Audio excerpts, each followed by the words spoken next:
আমাদেরকে মানুষ হিসেবে সৃষ্টি করে পাঠিয়েছেন। আমরা নির্দিষ্ট একটা সময়ের জন্য এই পৃথিবীতে অবস্থান করি। এই সময়ে আল্লাহ তাআলা আমাদেরকে যত নিয়ামত দান করেছেন, এর ভিতরে সবচেয়ে শ্রেষ্ঠ নিয়ামত কোনটা? কিছু কিছু মানুষের নিকট সবচেয়ে দামি সম্পদ হচ্ছে সম্পদ, টাকা পয়সা। এইগুলো এখন যদি আমরা চাঁদা তুলে এখানে মনিরকে 100 কোটি টাকা দিয়ে দিই, আর সাথে সাথে যে আজরাইল তার জীবনটা নিয়ে যায়, এই 100 কোটি টাকার 1 পয়সার মূল্য মনিরের কাছে নেই। যদি মনে করি ক্ষমতা, বড় পদ সবচেয়ে দামি সম্পদ, যদি বাংলাদেশের জনগণ ভোট দিয়ে 60কে প্রধানমন্ত্রী বানিয়ে দেয়, শপথ করানো হলো প্রধানমন্ত্রী, সাথে সাথেই আজরাইল তার জীবন দিয়ে দেয়, তখন কেউ আর বলবে না যে প্রধানমন্ত্রী সাহেব, বলবে সাহেবের লাশ, প্রধানমন্ত্রীর লাশ বলবে, প্রধানমন্ত্রী একটু বলবে। অতএব এটাও মূল্যবান হয়। যদি বলা হয় যে খুব সুন্দরী একটা স্ত্রী খুব দামি জিনিস, একটা সুন্দরী প্রেমিকা খুব দামি, তাহলে গোটা পৃথিবীর মধ্যে বাছাইকৃত সবচেয়ে সুন্দরী সুশীল যুবতীর সঙ্গে বিয়ে দিয়ে দেওয়া হবে। কর্মকরণও শেষ, দুনিয়ার জীবনও শেষ।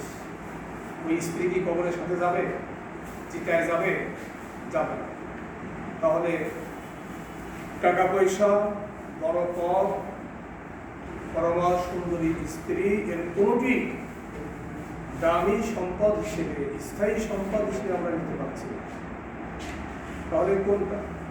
কোরআন এবং হাদিস এবং ইতিহাস বিশ্লেষণ করলে দেখা যায় আল্লাহ তাআলা মানুষকে যত সম্পদ দান করেছেন, এর মধ্যে সবচেয়ে বেশি দামি সম্পদ হলো সময়। সময়ের থেকে দামি আর কোনো জিনিস আল্লাহ তাআলা মানুষকে, এই সময়ের যে ব্যক্তি যত সৎ ব্যবহার করতে পারে, সে তত মহামানব বলে গণ্য হবে। যে ব্যক্তির দ্বারা এই সময়ের সবচেয়ে বেশি অপচয় হবে, সে ধ্বংস, তার থেকেও ধ্বংস, নিচু থেকে আরো নিচুতর পর্যায়ে পৌঁছে। এগুলোই কোরআনের বিভিন্ন আয়াত দ্বারা আল্লাহ তাআলা প্রমাণ করেছেন। লাকাদ খালাকনাল ইনসানা ফি আহসানি তাকওয়িম। আহসান হচ্ছে হাসান থেকে উৎপত্তি, যার অর্থ সুন্দর। আল্লাহ তাআলা মানুষকে সবচেয়ে বেশি সুন্দর করে সৃষ্টি করেছেন। সৃষ্টি জগতে যার উপরে কোনো সুন্দর নেই। সুম্মা রাদাদনাহু আসফালা মিনাস সাফিলিন। অতঃপর এই মানুষকে আল্লাহ তাআলা আবার নিচু থেকে নিচু, তার থেকে নিচু পর্যায়ে পৌঁছে দিয়েছেন। যে সমস্ত কারণে এই সৃষ্টির শ্রেষ্ঠ মানুষ সবচেয়ে নিচু পর্যায়ে, খারাপ পর্যায়ে পৌঁছে যায়, তার মধ্যে অন্যতম গুরুত্বপূর্ণ একটা কারণ হলো সময়ের অপচয়। তো আমি অঙ্ক করেছিলাম, যাদেরকে ভালোবাসি, যারা সাবেক প্রেস মেম্বার, এরা কে কোন পর্যায়ে আছে। আমার অঙ্কের ফলাফল আসলো অধিকাংশেরই কোনো না কোনো দিকে সময়ের অসৎ ব্যবহার হচ্ছে। আর বর্তমান পরিস্থিতিরা অনেকটা বাধ্য করে দিয়েছে। একটা ছাত্রের বা মানুষের চারিত্রিক বৈশিষ্ট্য তা নয়, পরিস্থিতি তাকে সময়ের অসৎ ব্যবহার করতে বাধ্য করছে। এই জন্য আমি দেখলাম মনির যেটা বলছে যে আমি একটা প্রত্যেকটা ছাত্রের বিবেক একটা নাড়া দেব। এই নাড়া দেওয়ার জন্য ম্যানকুমান সময় পাওয়া অসম্ভব। আমার রমজানে অনেকগুলো প্রোগ্রাম আছে, রমজানের 2টা টেলিভিশনও প্রোগ্রাম আছে। এই জন্য দেখলাম যে এই অঞ্চলে যারা আছে তাদেরকে নিয়ে আমি কখনো কাউকে সিনেমার জীবনে ঢুকে নেই। আজকে এগুলো করতে আসলাম, এর আগে কখনো আমি স্কুলে পরিবেশ করি নাই। কয়েকটা অনুষ্ঠানে স্কুলে দাওয়াত পেয়েছি, কিন্তু সময় মতো আসা হয়। আজকে আমি প্রথম আসছি যে এখানে সবাইকে 100 জায়গায় পাইলে আমি শুধু একটা কথাই বলবো, সেটা হচ্ছে পরিস্থিতি যাই হোক, এটা আগামীকাল থাকবে না। টুডে অর টুমরো পরিবর্তন আসবে, স্বাভাবিকতা আসবে। তখন আমি কিন্তু আমিই থাকবো, আমার লাভ লস আমাকে হিসাব করতে হবে। কারণ পরিস্থিতির কারণে আমি সময় অপচয় করে ফেলেছি। আজকে আমার যা প্রয়োজন সেটা আজকে আমি প্রবর্তন করতে ব্যর্থ হয়েছি। এটা প্রবর্তন ছিল গত বছর 6 মাস আগে, 2 মাস আগে। আজকেরটা আমি আজকেও করবো, কিন্তু 2 মাস আগেরটা আমি কীভাবে করবো?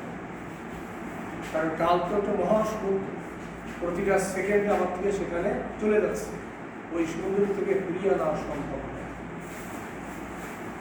জাস্ট আমি প্রত্যেকের বিবেকের সঙ্গে নাড়া দিতে চেয়েছি যে কারণে মানুষ শ্রেষ্ঠত্ব হারিয়ে ধ্বংসের অতল গহ্বরে হারিয়ে যায়, সেই কারণের মধ্যে অন্যতম কারণ সময়ের অপচয়। এই সময়ের অপচয়টা যাতে আজকের থেকে আর না হয়। পৃথিবীতে যা ঘটে ঘটুক, আমার দেশ সমাজে যা ঘটে ঘটুক, পরিস্থিতি যাই হোক না কেন, আমি যতদিন বেঁচে আছি, আমি যতদিন সুস্থ আছি, আমি যতদিন আক্রান্ত না হই, ততদিন আমি সময়ের সদ্ব্যবহার করব। এরকম একটা ফিলিংস জাগ্রত করার জন্যই মূলত আজকে এখানে বসা। সেই সাথে অনেকদিন দেখা হয় না, কথা হয় না, এর জন্য মূলত আজকে এই কষ্ট দিয়ে আপনাদের অনেকেরই হয়তো আসতে কষ্ট হয়েছে। সজীবের দেখছো মুখ কি হয়ে গেছে, তাই না? কাজ করতে এই জন্য মূলত এই জন্য আজকে এখানে আসা। আজকে আমরা রমজান মাস, এই মাসে আমরা সিয়াম সাধনা করি। এই সিয়ামকে আল্লাহ রাসূল বলেছে আস-সাওমু জুন্নাতুন, রোজা হচ্ছে ঢাল স্বরূপ। ঢাল মানে কি? যাকে মানুষ আত্মরক্ষা করে। যখন দুই পক্ষের ভিতরে গোলমাল হয়, প্রতিপক্ষ থেকে